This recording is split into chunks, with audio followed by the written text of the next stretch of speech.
Ito na ang mga tanim nating kamuting kahoy, mga tanim na ating pinagpapawisan at ngayon ay nag-uumpisa na tayong mag-harvest. Hindi man masyadong malaman ang bawat puno ay taos-puso pa rin akong nagpapasalamat sa puong may kapal. At sa puntong ito ay mayroon din akong mga guest na nangungupahan sa aking transient house. Maganda ang pasok sa buwan ng Mayo, sunod-sunod ang aking mga panauhin. Ganito lang ang kalakaran sa negosyong ito, minsan meron, minsan din wala.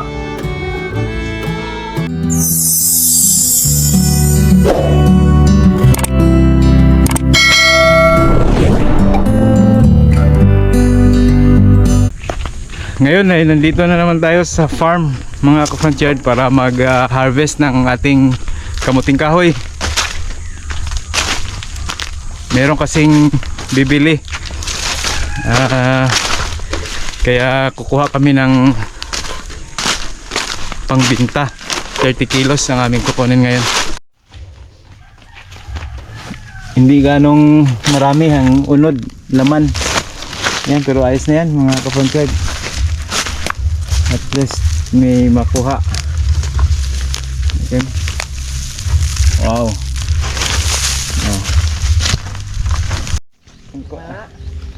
Kuhaan ka ng turmeric? Turmeric. Uy, yan. Meron. Okay, mga kapatyan. Mga kapatyan, di pa? Okay. Si Kinit ang atong tagalokat. Garo. Okay, okay. Okay. Uy, walang laman. Isa, okay. Uy. May nakuan. Ih, luka talaga. Oh, yan na ba? Lumar man. Isa naman. Gahe nga. Unod. Uy. Okay.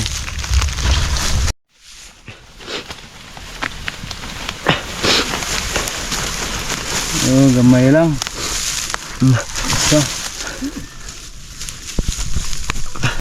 Dili kayo daghan og unod. Pero okay ra na makatigom gihapon.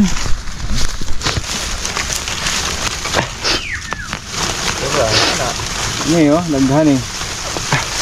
So, di ba?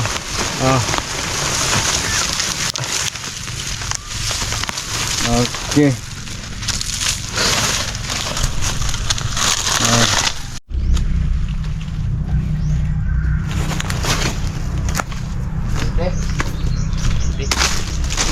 Daghan na. Brit. Baiki na kung nagpo. Ay, gwa na eh. Gwa na siya na.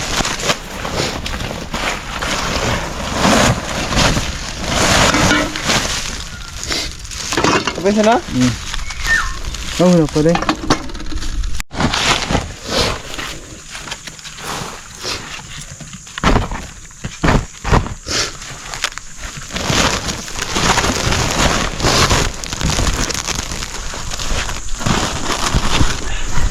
Ito lang muna ang kinuha natin mga ka-frontyard. May umorder lang ng 30 kilos. Kaya nag-harvest lang tayo ng 30 kilos. Yung binta natin per kilo ay 15. Binigay na lang natin ng 15 per kilo ang ating kamuting kahoy. Okay na yan, goods na yan kasi ibibinta pa naman yan sa palengke para may ganansya din yung bumibili. Ito naman ang pangalawang harvest namin at sa puntong ito ay 100 kilos ang aming kinuha.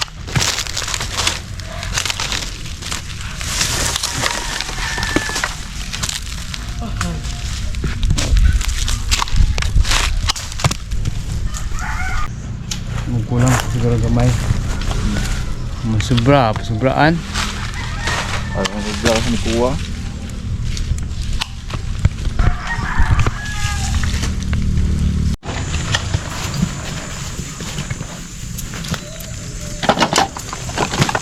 Binta ka na sako. Oy. Dakwan.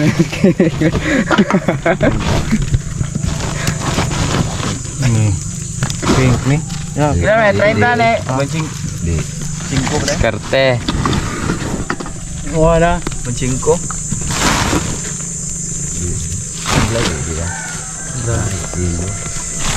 Wala. I think that.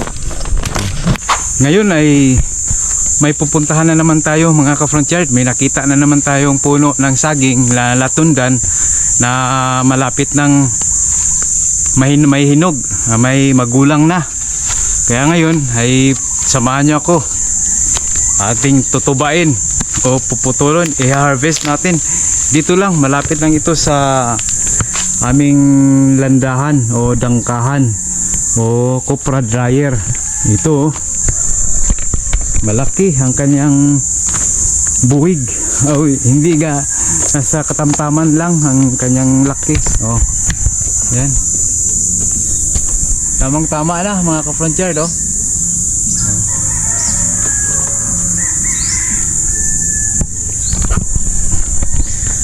Kaya ngayon ay tutubayin natin, puputulin na natin.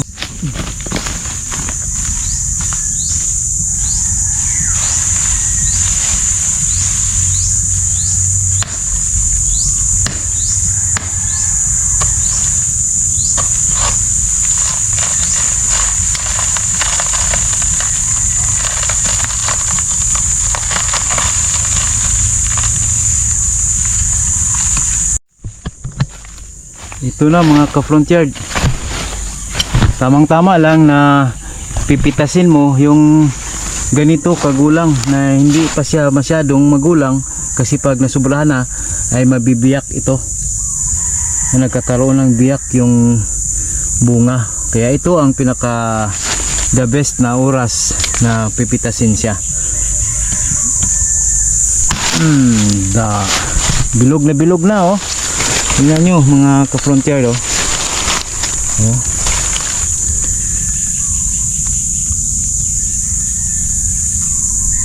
Bilog na bilog. Kaya dito sa probinsya, kapag masipag ka lang, ito ang madali mong magawa. Magtatanim ka para may makukuha kang mga bunga. Oh, di ba? Sila ang aking mga guest noong nakaraang araw. Taos-pusong pasasalamat mula sa Frontier de Joe Kubo Cottage sa ibinigay niyong tiwala at pagpili sa inyong matulugan. Sana'y ito pa rin ang inyong pipiliin sa susunod niyong pagbalik sa aming isla. And thank you for welcoming us. Yeah, A great joy. so I have compliments for you. Saging buko and saging. I ate one, is very sweet. Thank you very much. Maraming salamat at shout out kay Father John at Father Juan. Shout out kay Ma'am Andresa at shout out din kay Ma'am Annalyn. Shout out din sa lahat ng Foronis family at Taganas family. At sila din ang sumunod na aking mga panauhin. Shout out at maraming salamat din sa lahat ng Salinas family at Magallones family. Maraming salamat po.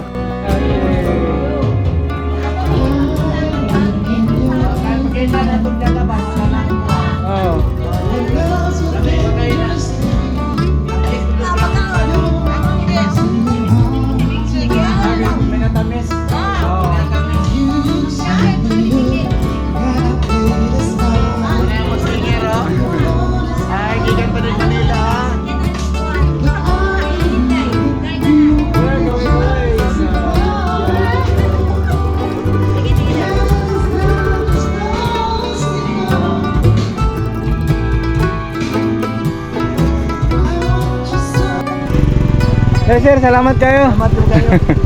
Oh, salamat sa sunod na pod. Ma'am, salamat. Salamat. Oh, 13.35. Oh. Na, 200. Sige. Tag 15 naman to. Agi, pila? 200. Yan na. Ay, ayaw mama. Ay, lang yun. Ha? Salamat na. Salamat kayo, mama. Ay, okay. Ayo. Salamat. Ako pero na pato pa na gilag. Sige, ako tong kanon ron. Amo tong iyo kanan. Pohon, balik mi pohon. Sige. Balik sila gindulman. Okay. Sige ma'am, sir. Amo amping sa biyahe. Sige. Asa pa mo padong? Laran. Bilaran. Sige. Kuya, koy. Dali.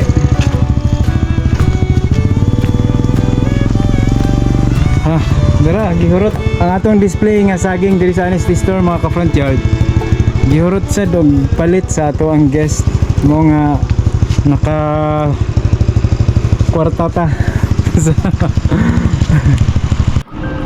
At sa puntong ito ay agad kong kinuha ang aking alagang aso na si Tuga.